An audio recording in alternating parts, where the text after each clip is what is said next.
અમે શ્રી કેજે પોલિટેકનિક ભરૂચમાં અભ્યાસ કરીએ છીએ. અમે ફાઇનલ યરના સ્ટુડન્ટ છે. અમારે એક 6th સેમમાં પ્રોજેક્ટ કરીને એક સબ્જેક્ટ આવે છે. તેમાં અમે એક પ્રોજેક્ટ બનાવ્યો, તેનું નામ છે effective control of traffic during emergency situation. અમે અમારા ગાઈડન્સ મેમ ડિસીઝ વેબિનાર્સ વાળા મેમનો આભાર માનીએ છીએ, તથા અમારા coordinator sir mister Snehal Tiwari સરનો બી આભાર માનીએ છીએ, અને સાથે તમામ જ અમારી મેડિકલ ફેકલ્ટીનો પણ આભાર માનવા માંગીએ છીએ. મારું નામ પ્રજાપતિ શ્રીયા ગજેભાઈ છે. મારા એનએમ નંબર 196450309105 છે. રાણા છે 196450309118 મારો એન્ડ્રોઇડ નંબર છે. મારું નામ સોલંકી વિનય દિલીપભાઈ છે. મારા એનરોલમેન્ટ નંબર 196450309135 है. हेलो, मेरा नाम है विशाल तिवारी. मेरा एनरोलमेंट नंबर 196450309141 है. ये हमारा प्रोजेक्ट रिपोर्ट है. फर्स्ट पेज टाइटल पेज है, उसमें हमने पूरा इन्फॉर्मेशन लिखा है. सेकंड हमारा सर्टिफिकेट है. थर्ड हमारा इंस्टीट्यूट का विज़न और मिशन है. फोर्थ पेज हमारा डिपार्टमेंट का विज़न और मिशन है.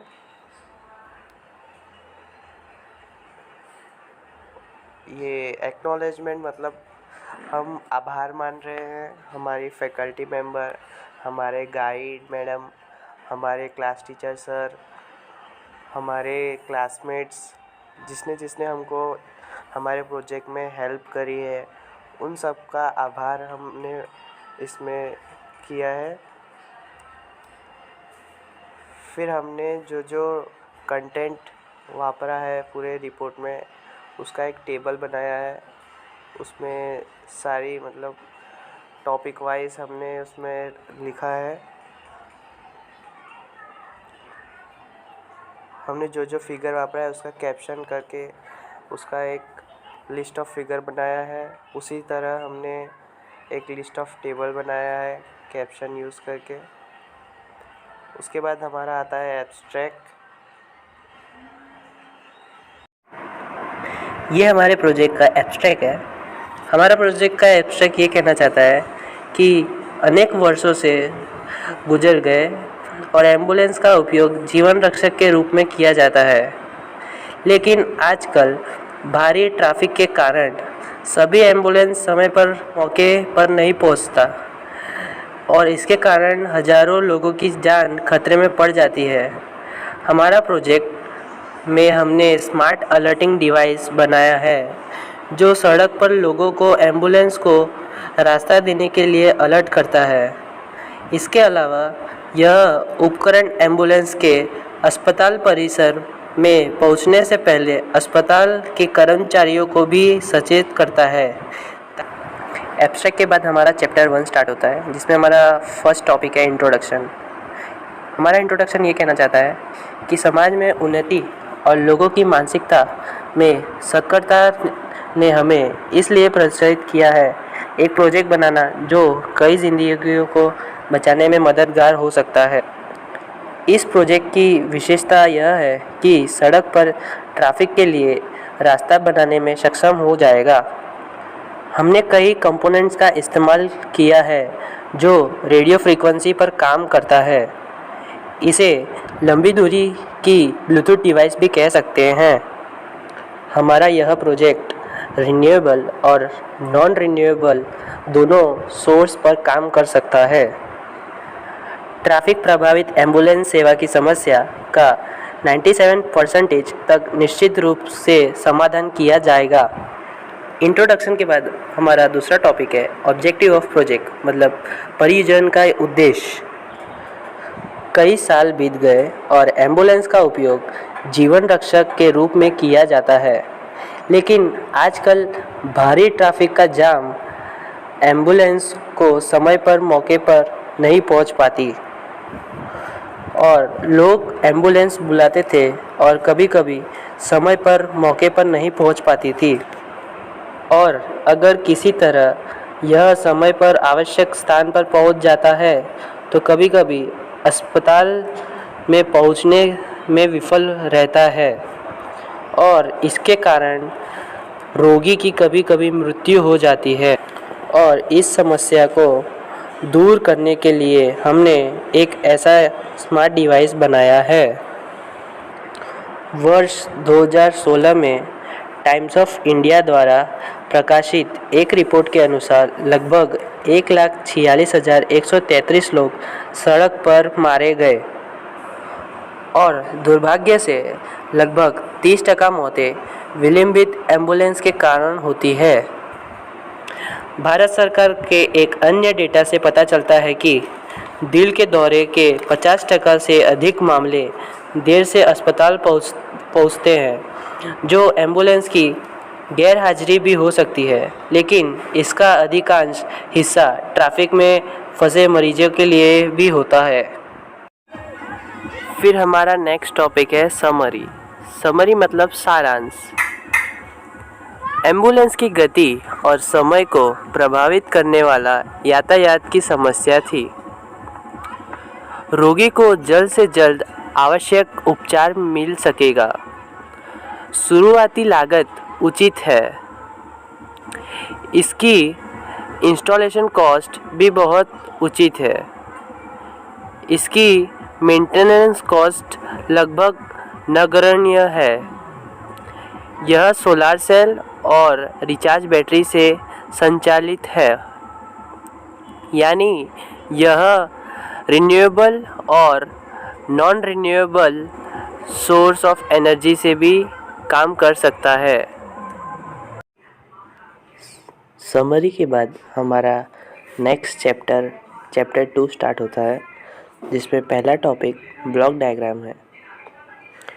हमारे ब्लॉक डायग्राम में जब ट्रांसमीटर आईसी सिग्नल भेजता है तो रिसीवर आईसी सीरियल डेटा प्राप्त करता है और उससे जुड़ी लाइट ऑन हो जाती है। 90 से 100 सेकेंड के बाद IC55 टाइमर प्रक्रिया को रीसेट कर देगा। ब्लॉक डायग्राम के बाद हमारा नेक्स्ट टॉपिक है सर्किट डायग्राम।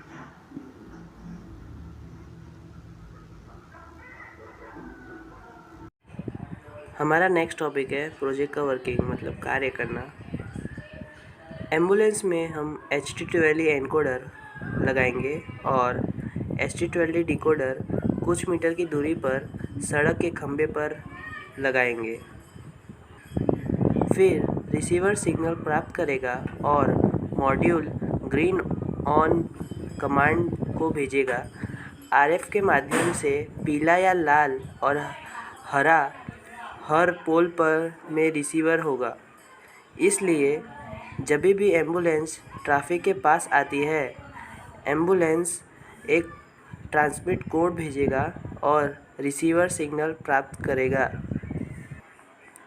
फिर यह तुरंत अन्य संकेतों को बंद कर देता है और सभी संकेतों को विभिन्न रोशनी में बनाता है और बाद में विशेष चक्र बनाता है।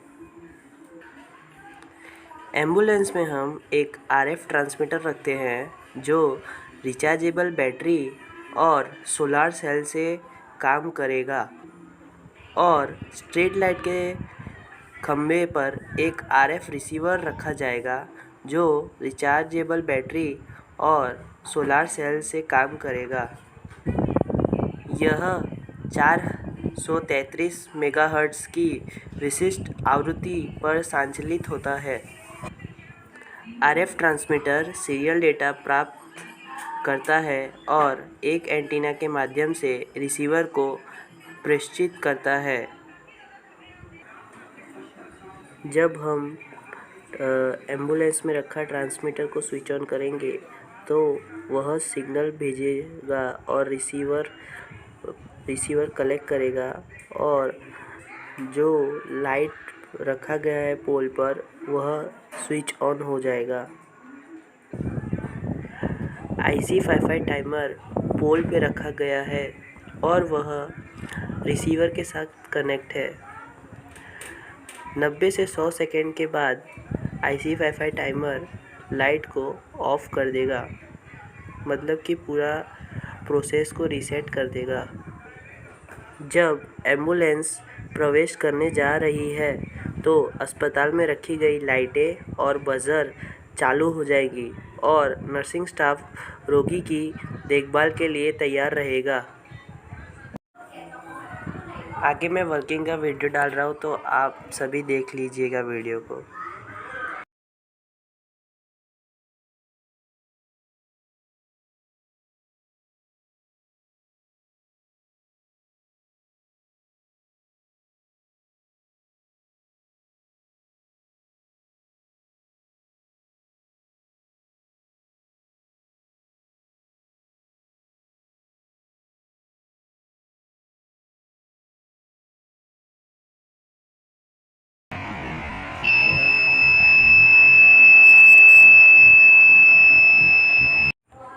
वर्किंग के बाद हमारा चैप्टर 2 समाप्त होता है और चैप्टर 3 का शुरुआत होता है।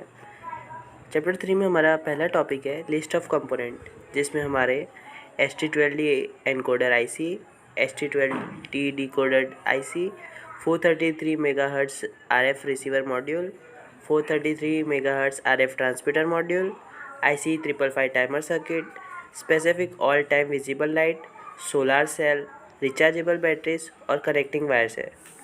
तो चलिए हम इसको line to line topic wise हम इसमें समझाते हैं। हमारा नया टॉपिक है ST12 एनकोडर IC।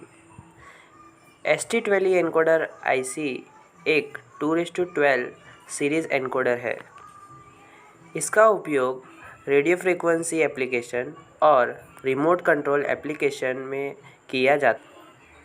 यह कॉम्बिनेशन डेटा ट्रांसमिशन के लिए उपयोगी है और सीरियल आउटपुट में 12 बिट समांतर डेटा को कन्वर्ट करने के लिए उपयोग किया जाने वाला ST12 एनकोडर के समांतर डेटा के 12 बिट प्राप्त करने में सक्षम है। ट्रांसमीटर से हमारा डेटा ट्रांसमिट होता है और 12 बिट डेटा एड्रेस पिन 8 और डेटा पिन 4 में विभाजित है। यह 8 एड्रेस बिट डेटा ट्रांसमिशन के लिए सुरक्षा कोड प्रदान करने हैं और एक ही ट्रांसमीटर के साथ अलग अलग रिसीवर्स संबोधित करते हैं। ST12 एनकोडर IC का इंट्रोडक्शन के बाद हम फंक्शन देखेंगे। ST12 एनकोडर IC मुख्य कार्य पैरेलल डेटा को सीरियल डेटा में कन्वर्ट करता है और दिए गए इनपुट डेटा को एनकोड करता है और आउटपुट पिन में से आउटपुट डेटा भेजता है। यह आउटपुट डेटा डिकोडर को भेजा जाता है और उसके बाद डेटा ट्रांसफ़र किया जाता है। इसमें एक इनबिल्ट क्रिस्टल ऑसिलेटर है जो डेटा ट्रांसमिशन के लिए मददगार है। यह IC 5 वोल्ट पर काम करता है, लेकिन 2.4 वोल्ट से 12 वोल्ट तक विस्तृत रेंज वोल्टेज में संचालित होता है। यदि ट्रांसमिशन एनेबल पिन ज़मीन से जुड़ा है तो डेटा ट्रांसमिशन शुरू हो जाएगा। डेटा को डिकोड करने के लिए हमें एक ऑसिलेटर की आवश्यकता होती है। 15वें और 16वें पिन पे हमारा ऑसिलेटर रहता है और उसके साथ 1 मेगा ओम का रजिस्टर कनेक्ट होता है। फंक्शन के बाद हमारा वर्किंग है। वर्किंग मतलब कार्यरत। ट्रांसमिशन एनेबल पिन एक सिग्नल भेजेगा और ST12 एनकोडर IC काम करना शुरू कर देगा। ट्रांसमिशन एनेबल पिन सक्षम होने तक 4 शब्द डेटा एनकोड करेगा और जब सक्षम पिन उच्च पर जाता है तो आउटपुट प्रोड्यूस होता है। आउटपुट एनकोडिंग तक यह एनकोडर स्टैंड बाय स्थिति में रहेगा। यह हमारा ST12 पिन का कॉन्फ़िगरेशन है, जिसमें पिन का नंबर, पिन का नाम और उसका डिस्क्रिप्शन दिया गया है। 1 से लेके 8 पिन तक, जिसका नाम A0 to A7 तक है, वह ये 8 बिट एड्रेस बिट है जिनका उपयोग आपके डेटा की सुरक्षा के लिए किया जाता है। हमें बिट को एनकोडर और डिकोडर आईसी पर एक ही पैटर्न में सेट करना चाहिए ताकि उन्हें जोड़ा जा सके। 9 नंबर को पिन को ग्राउंड या VSS कहते हैं। उसे हम सर्किट को के ग्राउंड से जोड़ा जाता है। 10 से 13 पिन, जिसका नाम AD0 से AD3 तक है, यह पिन डेटा भेजने के लिए उपयोगी किया जाता है।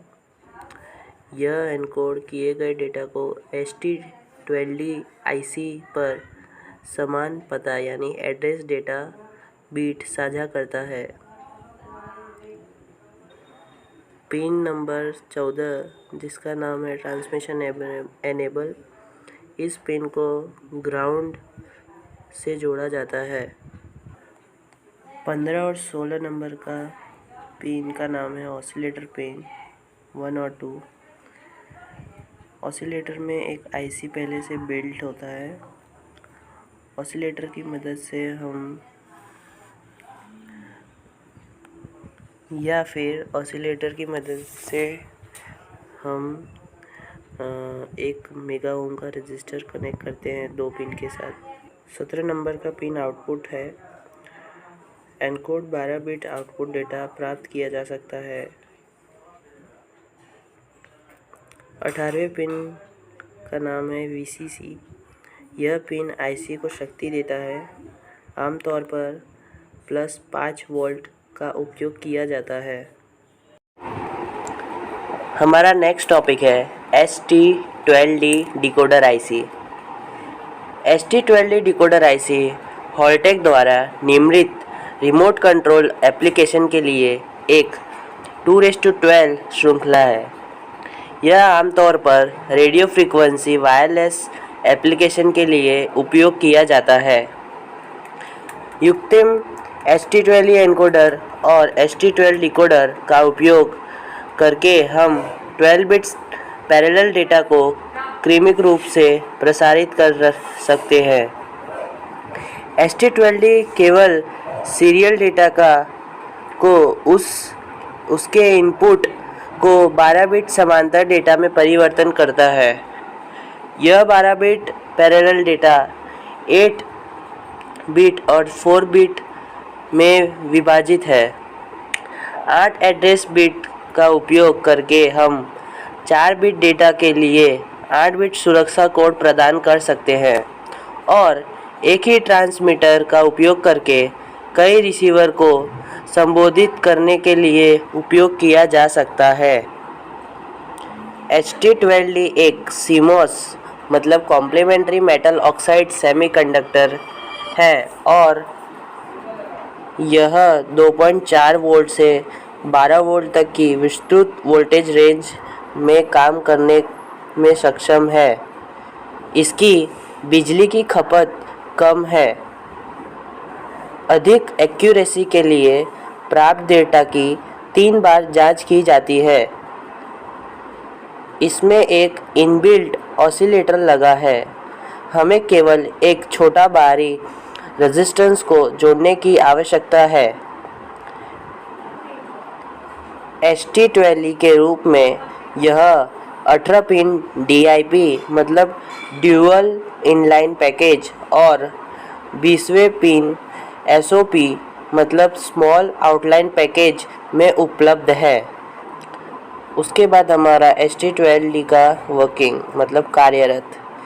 ST12 डिकोडर पैराम में स्टैंड बाय मोड में होगा, अर्थात एक ऑसिलेटर अक्षम है। इस प्रकार ऑसिलेटर एक्टिव होगा जब डिकोडर एक एनकोडर द्वारा प्रेषित डेटा प्राप्त करता है और फिर डिवाइस इनपुट एड्रेस को और डेटा को डिकोड करना शुरू कर देता है। डिकोडर A0 से A7 पिन के लिए दिए गए स्थानीय पते मतलब एड्रेस डेटा के साथ लगातार 3 बार प्राप्त पते से मेल खाता है। यदि यदि सभी डेटा मेल खाते हैं तो डेटा बिट्स डिकोड हो जाता है और आउटपुट पिन D8 से D11 एक्टिव हो जाता है। यह valid data pin valid transmission को उच्च बनाकर किया जाता है। यह तब तक जारी रहेगा जब तक एड्रेस कोड गलत नहीं हो जाता या कोई संकेत प्राप्त नहीं हो जाता। उसके बाद हमारा ST12D पिन कॉन्फ़िगरेशन है। जैसा कि मैंने ऊपर वर्किंग फंक्शन में सब बताया, उसी हिसाब से इधर पिन वाइज उसका डिस्क्रिप्शन दिया गया है एक टेबल में बना के, तो आप उसे चेक कर लीजिएगा। हमारा नेक्स्ट टॉपिक है 433 megahertz RF transmitter and 433 megahertz RF receiver. मैं आपको सिर्फ इसका फीचर्स बता देता हूँ। इसका रिसीवर फ्रीक्वेंसी 433 मेगाहर्ट्ज़ है। इसका टिपिकल फ्रीक्वेंसी रिसीवर का 105 dBm है।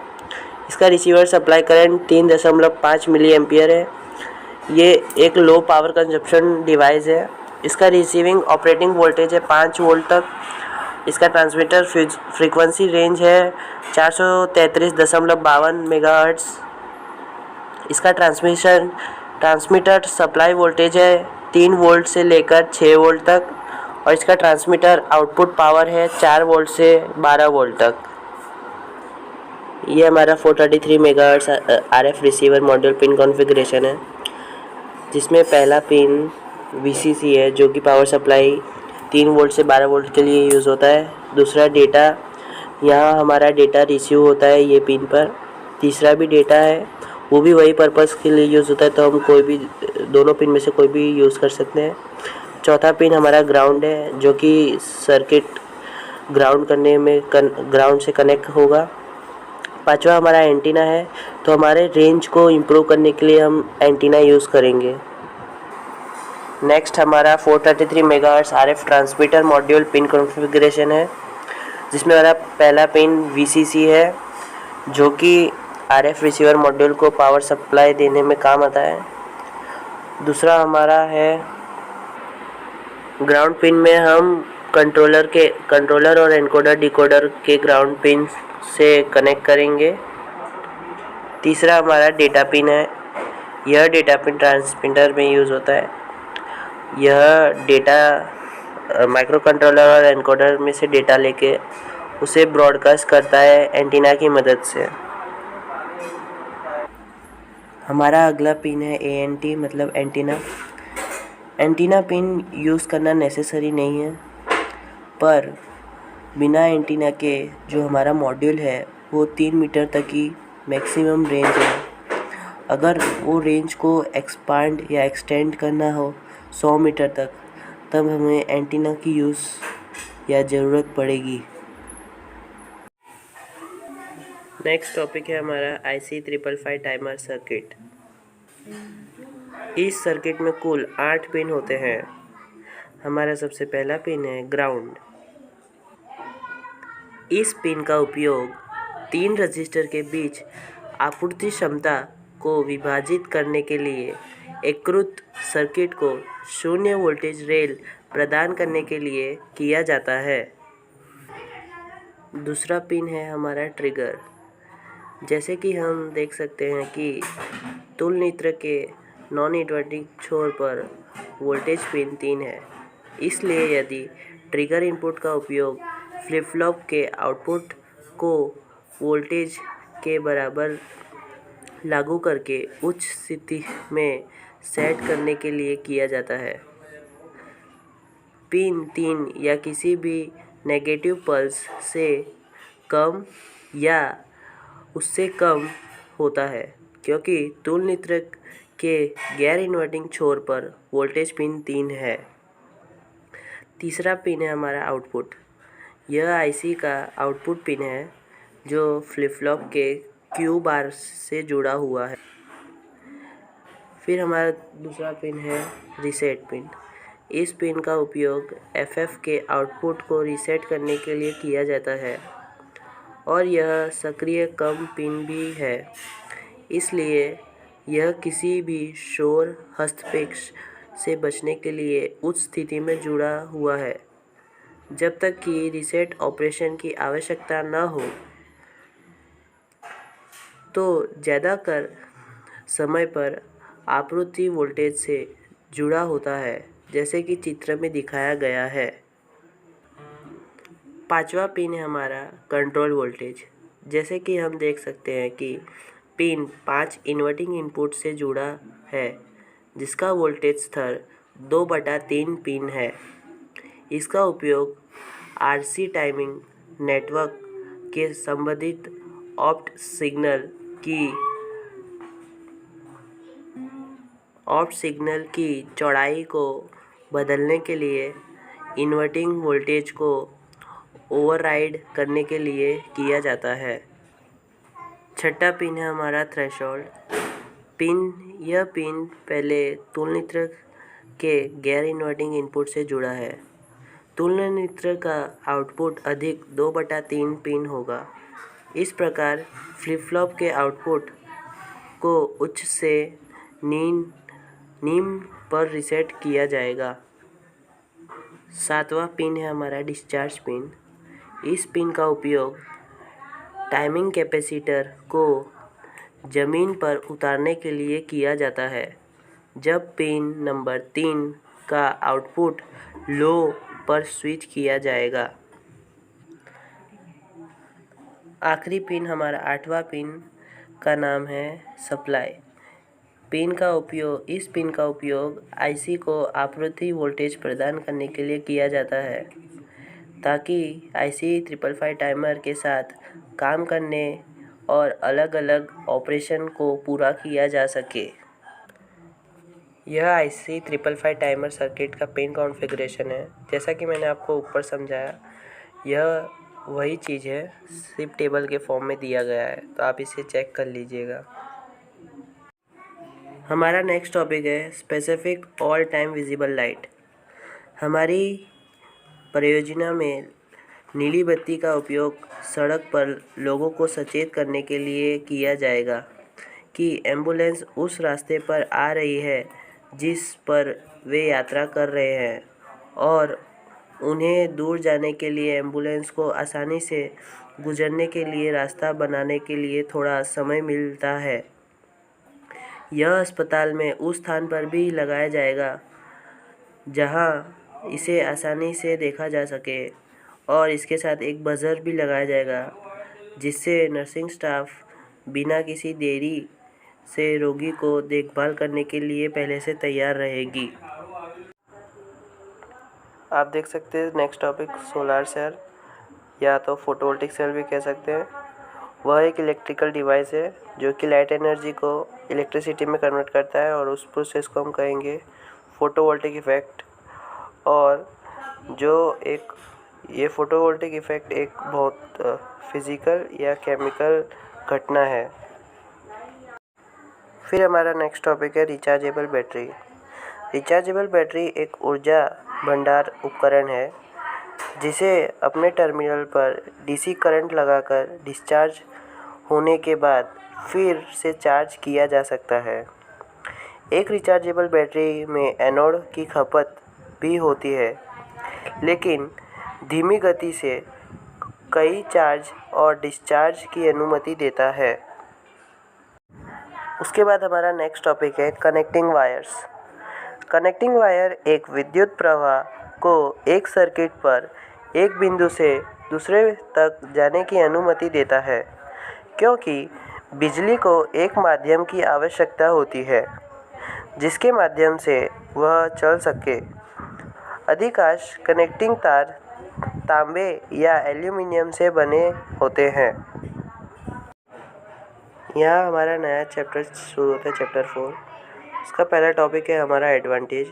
प्रोजेक्ट का एडवांटेज क्या क्या है, तो एम्बुलेंस तुरंत दुर्घटना पर पहुंच सकेगी। फिर कोई भी ट्रैफिक किसी भी एम्बुलेंस को परेशान नहीं करेगी। अस्पताल में जल्द से जल्द एम्बुलेंस पहुंच जाएगी। इस प्रोजेक्ट से मरीज को जल्द से जल्द डॉक्टर के पास जाने में मदद मिलेगा। इसके प्रयोजन में मानव जीवन को बचाया जा सकता है। हमारा नेक्स्ट टॉपिक है डिसएडवांटेज। तो फर्स्ट पॉइंट उसमें रेडियो फ्रीक्वेंसी कई तरंगों से बाधित हो सकती है। सेकेंड पॉइंट, यह वातावरण के अचानक परिवर्तन से प्रभावित हो सकता है। थर्ड पॉइंट, कभी कभी संकेत सामान्य समय से थोड़ी देर बाद पहुंच सकता है। हमारा नेक्स्ट टॉपिक है प्रोजेक्ट का एप्लीकेशन।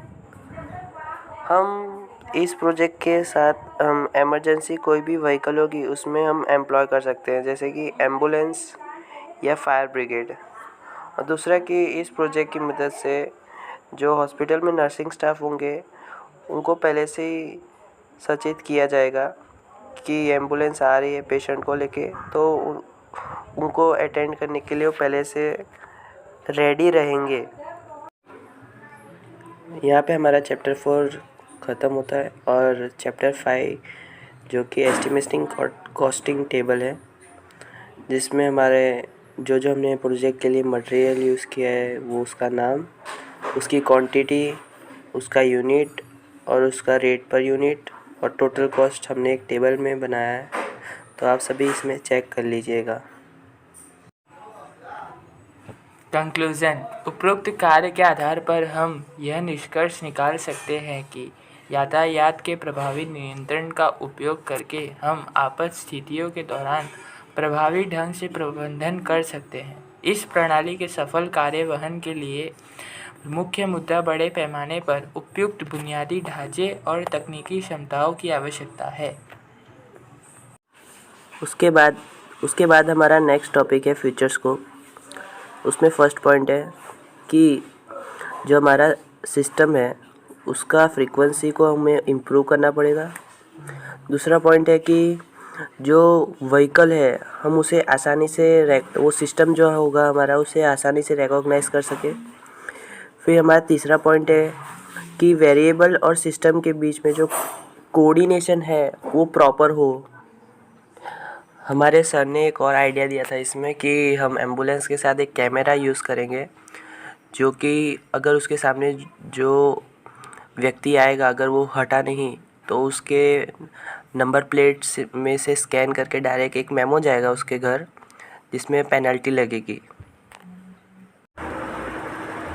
फिर हमारा नेक्स्ट टॉपिक है रेफरेंसेस में हमने जहाँ से रेफरेंस लिया है उस बुक का नाम लिखा है और लिंक डाला है। ये हमारे प्रोजेक्ट का पोस्टर है, जो कि हम पोस्टर फेयर के दिन ये यूज़ हुआ था इसका। इसमें हमने जैसा रिपोर्ट में जो इन्फॉर्मेशन बताई है उसको हमने इसमें शॉर्ट में डिस्क्राइब किया है। जैसे कि इसमें हमारा प्रोजेक्ट का नाम, डिपार्टमेंट, कॉलेज का नाम, जिसने स्टूडेंट ने पार्टिसिपेट किया ये प्रोजेक्ट में उसका रोल नंबर और नेम। फिर हमारा प्रोजेक्ट का एब्स्ट्रैक्ट, इंट्रोडक्शन, ब्लॉक डायग्राम, फिर हमने कौन सा कंपोनेंट यूज़ किया है, हमारे प्रोजेक्ट का समरी, हमारे प्रोजेक्ट का सर्किट डायग्राम, फिर प्रोजेक्ट मॉडल का कुछ इमेज है इसके अंदर, प्रोजेक्ट का हमारा वर्किंग, उसका एप्लीकेशन भी, कंक्लूजन है और रेफरेंसेस है। जैसा हमने रिपोर्ट में जो लिखा है उसी प्रकार से हमने पोस्टर में भी उसका एक टाइप का पोस्टर बनाया है।